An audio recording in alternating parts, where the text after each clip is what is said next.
Welcome to Pindar Poetry. We hope you learned something new. In this video, I will show how to draw Toyota Supra engine. Begin by blocking in the engine with simple rectangles and cylinders to set proportions, then place the intake, turbo, and valve cover roughly. Refine the hood opening, belts, and hoses next, keeping lines light. Build in major shadows and highlights to suggest metal, then add finer bolts and textures. Keep your strokes confident and step back often to check balance. Warm up your hand and organize pencils, eraser, and paper before you start, focusing on a comfortable setup.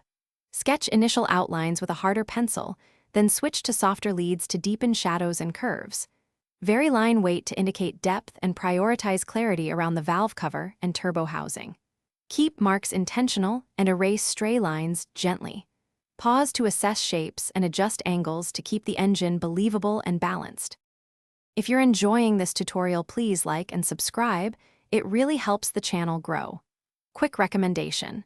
The Kindle Paperwhite is great for reading manuals and sketching guides on the go, so it pairs nicely with drawing practice.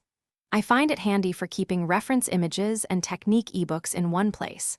Check the description for the link and other deals, then now let's get back to the video. Work through layers of detail from major shapes to fasteners, using reference photos to capture authentic Supra elements like the intake and turbo piping. Suggest metal with smooth gradients and add crisp highlights for reflective surfaces. Use a fine pencil or pen for hoses, clamps, and bolts, and consider light labeling if you intend to color.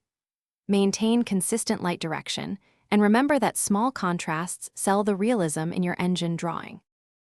Thanks for watching. Consider subscribing if we helped you.